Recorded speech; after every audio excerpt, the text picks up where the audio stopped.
Hello, I'm Patty Simpson, and today we're going to introduce the binomial distribution. So the binomial distribution we can use if the number of trials of an experiment are fixed, if each trial is independent of the other, if there are two possible outcomes for each trial, a success and a failure, and if the probability for success stays the same for each trial. Then it's an appropriate time for us to use the binomial distribution. I'm going to give you some examples in this video of when it would be appropriate to use binomial distribution. So here's our first example. If we flip a coin 4 times, what is the probability of getting 0 heads? Let's look and see if it meets all of these requirements for the binomial. First, the number of trials is fixed. Well, let's look and see. Do we have a fixed number of trials? Well, sure enough, there are 4 times that we're going to flip the coins. That's a fixed number. So check it meets that first requirement. Each trial is independent of the other. In other words, when I flip one coin, that outcome is not dependent and has nothing to do with if I flip another coin, that outcome. Each one of them is kind of separate. So they're independent of one another. Check. 2 possible outcomes for each trial, a success and a failure. Well, when I flip a coin, there are 2 outcomes, a heads or a tails. In this case, we are looking for heads. So heads would be our success, and tails would be our failure. Check, we met that requirement. And our last requirement, the probability for success stays the same for each trial. So success here is heads. The probability I flip a heads in the first one is 50%, or half the time. The probability, if I flip it again, the probability for heads is 50%. That remains the same each time. So we meet that requirement. So this is an example of when we might use our binomial distribution. Here's another example. If we roll a fair 6-sided die 3 times, what's the probability that we roll a 5 exactly 2 times? So I'm rolling a dice, 6-sided die. And I'm going to roll it 3 times. So let's look again at our requirements. The number of trials is fixed. Well, the problem said I'm going to roll it 3 times. That's a fixed number. So we've met that requirement. Each trial is independent of the other. In other words, when I roll this dice, I get some number. When I roll the dice again, it doesn't depend on what I rolled there. 2 separate rolls. So check, it's independent. 2 possible outcomes for each trial. Now, maybe you're looking at the rolling a 6-sided die and you're thinking there are 6 outcomes. But let's look at this. Maybe we're looking for 2 outcomes. I want to roll a 5. So my outcomes here are rolling a 5 or not rolling a 5. Those are the 2 outcomes. And since I want to roll a 5, that's my success. And not rolling a 5 would be the failure. So there are 2 outcomes, rolling a 5, not a 5, and our success there is 5. So we met that requirement. And our last one, the probability for success stays the same for each trial. Well, the probability that I roll a 5 the first time is 1 out of 6. The probability that I roll a 5 the second time is still 1 out of 6. That's going to remain the same. So we've met that requirement. This is another problem where we could use binomial distribution. Here's a third problem where we could use the binomial distribution. There's a 15% chance that Ms. Simpson lets class out late. It just happens. So what's the probability of leaving late exactly 3 times in the next 4 days? Let's look and see if we've met all these requirements. First, the number of trials is fixed. we're only going to be looking over the next 4 days. We have a fixed number of days we're looking at. So we meet that requirement. Each trial is independent of the other. Each day is separate, so they are independent of one another. Whether or not we get out late this day does not depend on the day before. So check 2 possible outcomes for each trial. We either get out late or we don't. So there are 2 possible outcomes. Now this one's a little bit weird because our 2 outcomes, we have success and failure. In this case, we are looking to leave late. So that is our success. Leaving late is actually our success. And not leaving late then would be our failure. Sometimes your successes seem negative. But to me, leaving late is a good thing. That's a success. So there's our success and our failure. So we met that requirement. And then last but not least, the probability for success stays the same for each trial. It's a 15% chance on Monday, it's a 15% chance on Tuesday. That probability remains the same. So we've met that requirement. Check.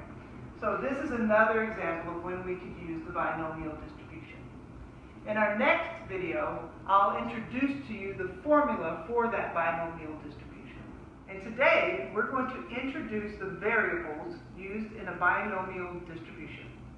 In our last video, we just did an introduction to the binomial distribution, and we talked about how we need to have a fixed number of trials in order to use our binomial distribution. In this video, we're going to, and when we look at the formula for binomial distribution, we're going to denote that fixed number of trials with n. Then, we talked about the fact that you need 2 outcomes for a binomial distribution, a success and a failure. And we're going to denote that, or write our number of successes as our random variable, x. If we wanted to know the number of failures, we could just subtract here, n minus x, which will become important when we look at our formula, but not so much for this video.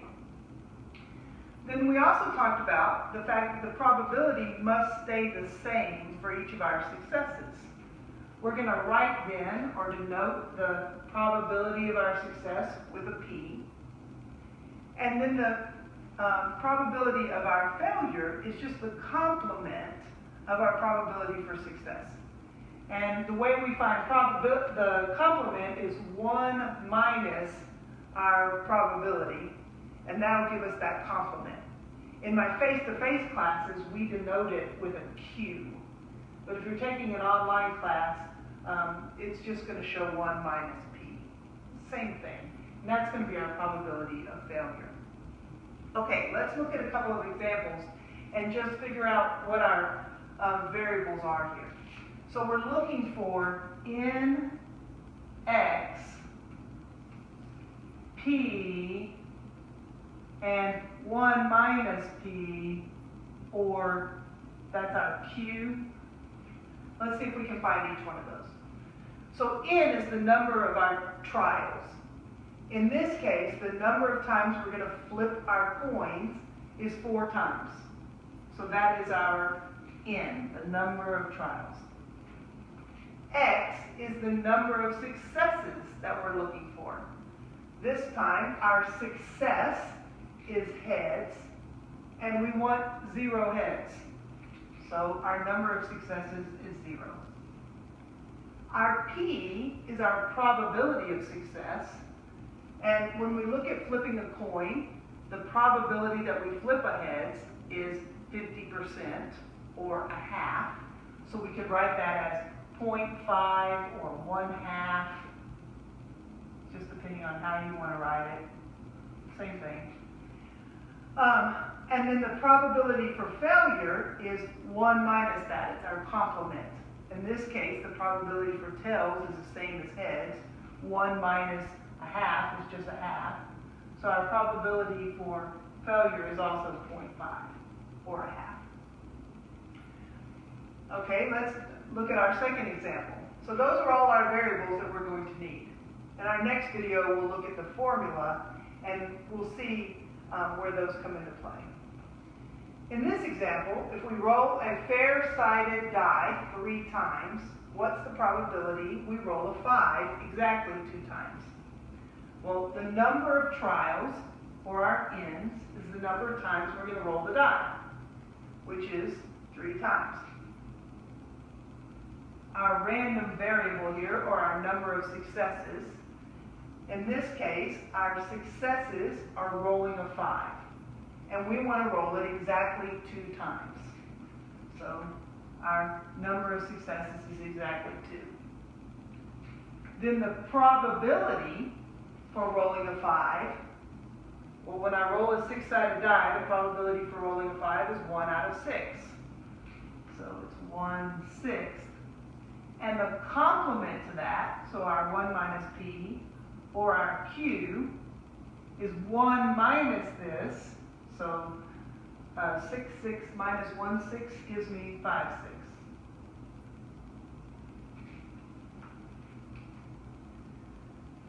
Last example, there's a 15% chance Miss Simpson lets out class late. What's the probability of leaving late exactly 3 times in the next 4 days?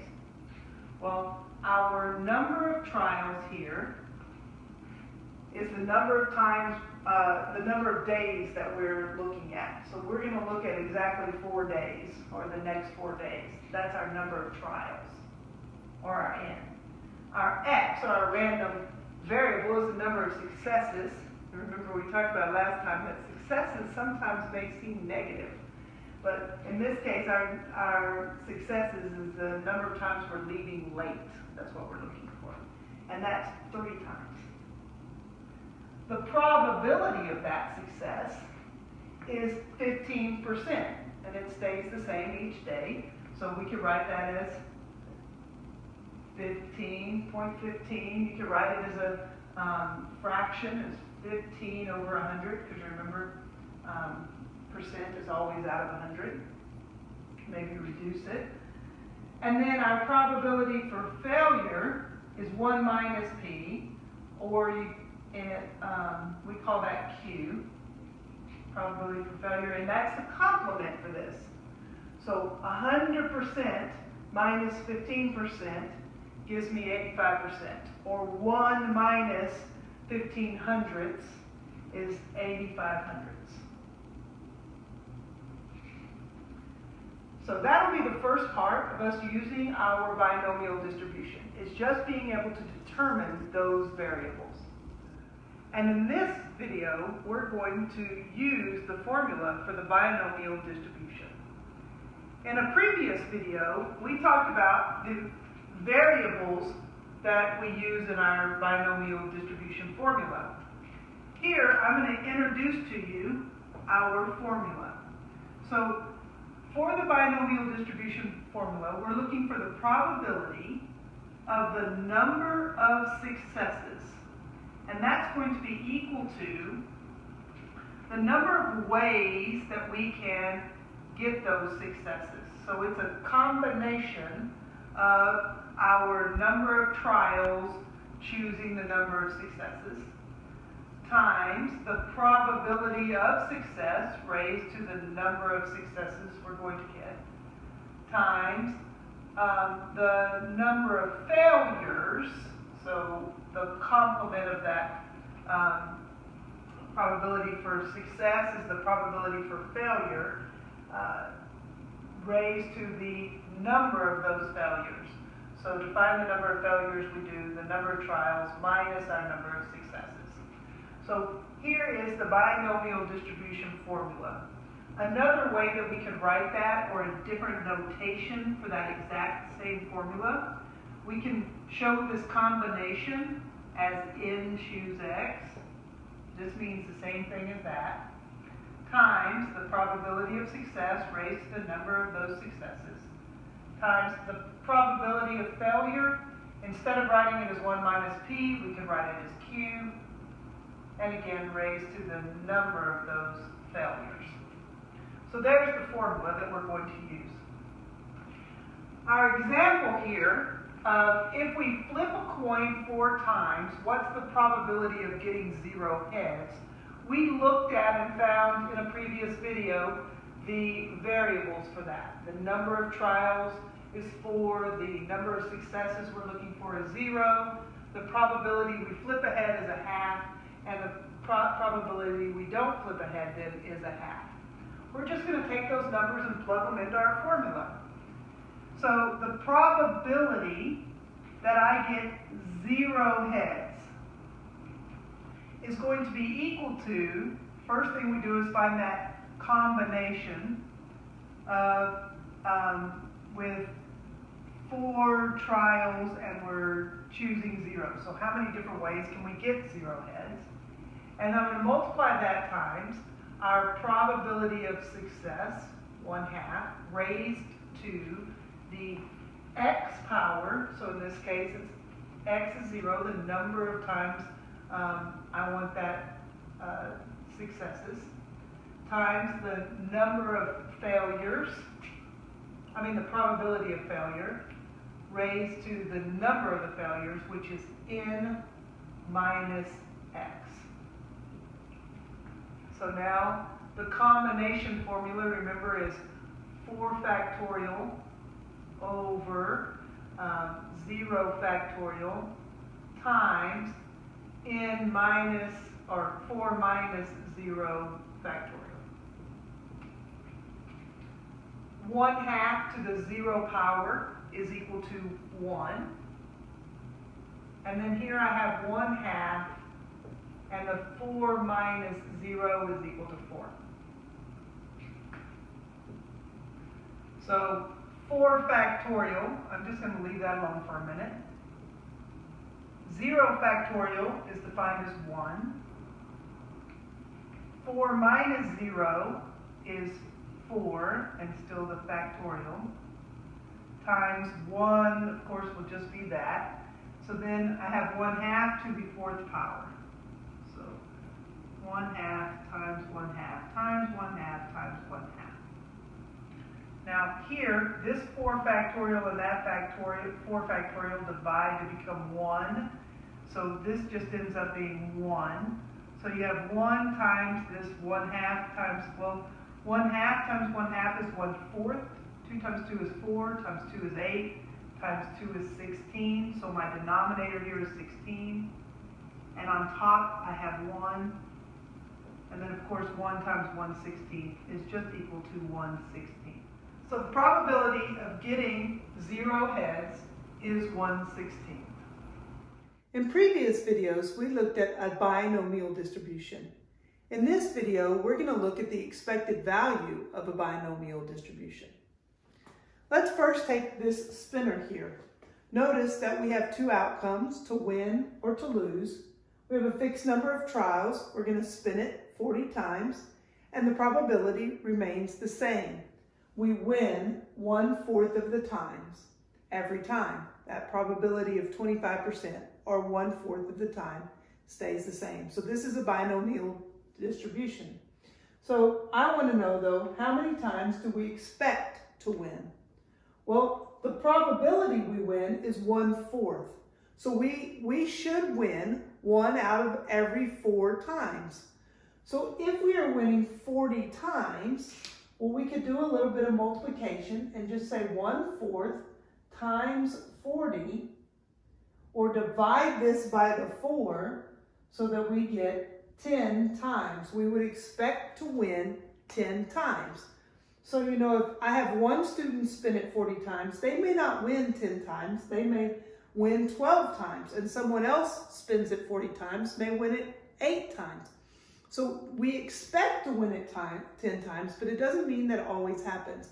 But on average, if I were to take this student's 12 and that person's 8 wins and add them all up and divide by however many spin it, then I would expect to get 10. On average, that's what we would think we would get. A planted radish seed germinates 80% of the time. A gardener plants 800 seeds.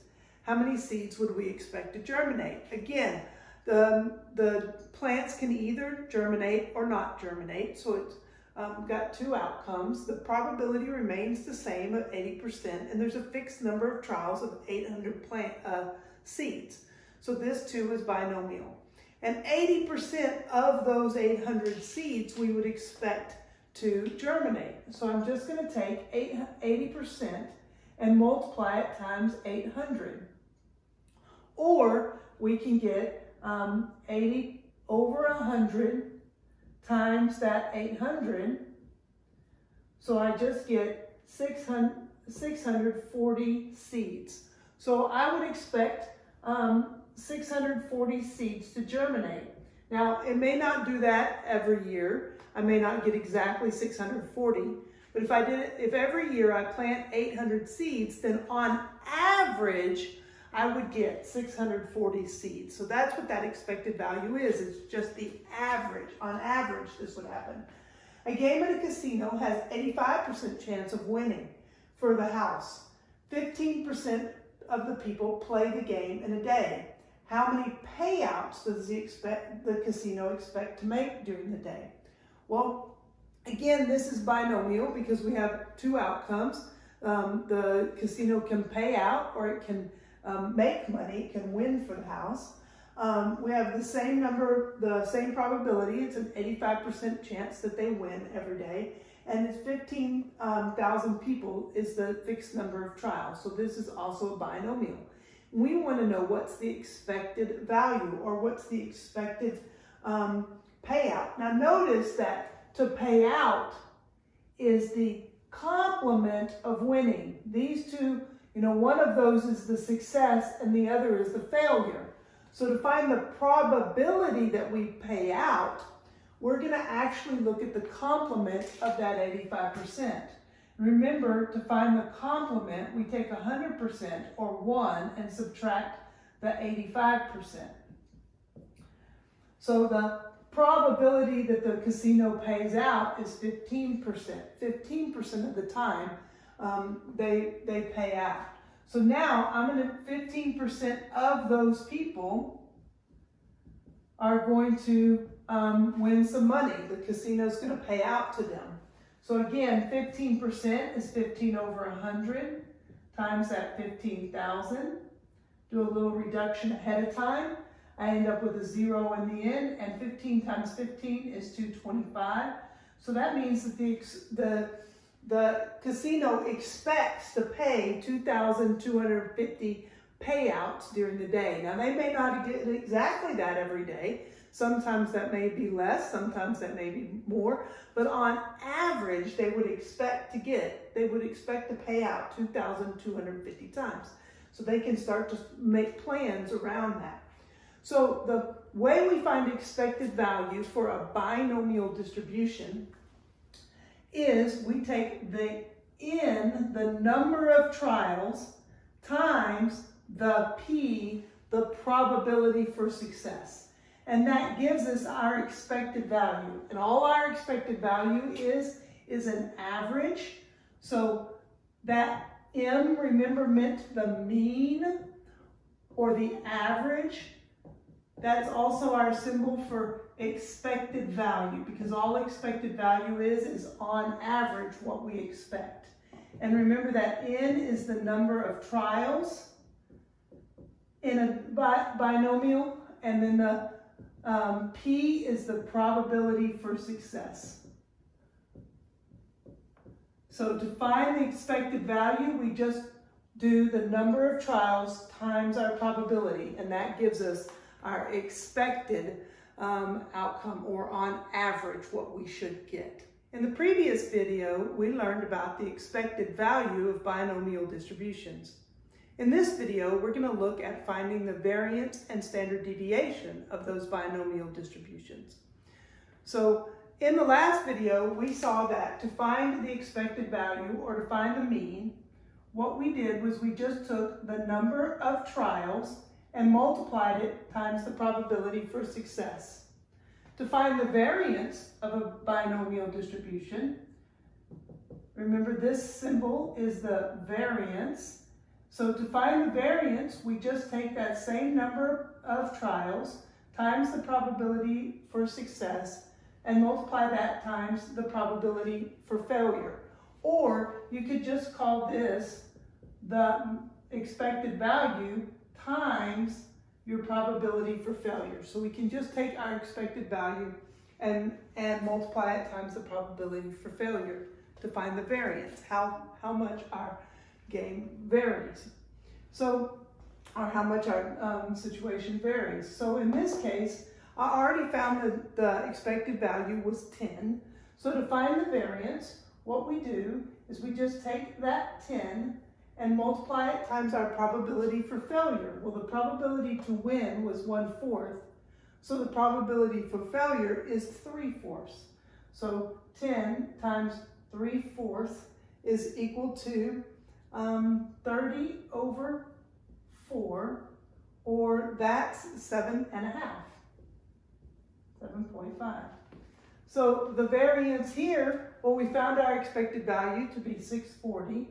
So our variance here is just 640 times the probability for failure. Well, our probability for success was 80%. 100 minus 80 is 20. That gives us our probability for failure is 20%. So if I multiply 640 times 20%, I get 128. Here at the casino, we found the expected number of payouts was 2,250. So to find the variance, I just take that 2,250 and I multiply it times the probability of failure. Well, payouts was our probability of success last time. So the probability of the complement to that payouts is the 85%. So the variance of the payouts is 1,912.5. So that's the variance. Now to find the standard deviation, remember our symbol standard deviation, we just take the square root of our variance. This is just, notice it's just the square root of our variance. So we take the square root of n times p times q, or we can take the square root of just our expected value times q. Now we've found the variance for each one, so all we're going to do to find the standard deviation then is to take the square root of each one of those things. So to find the standard deviation, I'm just going to take the square root of 7.5, which is approximately 2.7-ish. And the standard deviation here is just the square root of that 128, which is approximately 11. 121, is 11, so it's a little bit more than 11, like 11.3-ish or something. And then here, the standard deviation is just that 1912.5, the square root of that. So that's approximately like 43-ish, about 43-ish, a little bit more maybe than 43. So those are the standard deviations. Well, how can we use that? What's the point of that? Well, remember from Chebyshev's theorem that Chebyshev tells us that at least 75% of our data is going to fall within 2 standard deviations from the mean, at least 75% of it. So I can look at this and I can say, well, my mean is that 640. So if I go out 2 standard deviations, up 1 standard deviation from that mean, and I just add that number and I'm at 651, add another one and I'm at 662, subtract a standard deviation from there and you're at 629, subtract a standard deviation from there and we're at 618.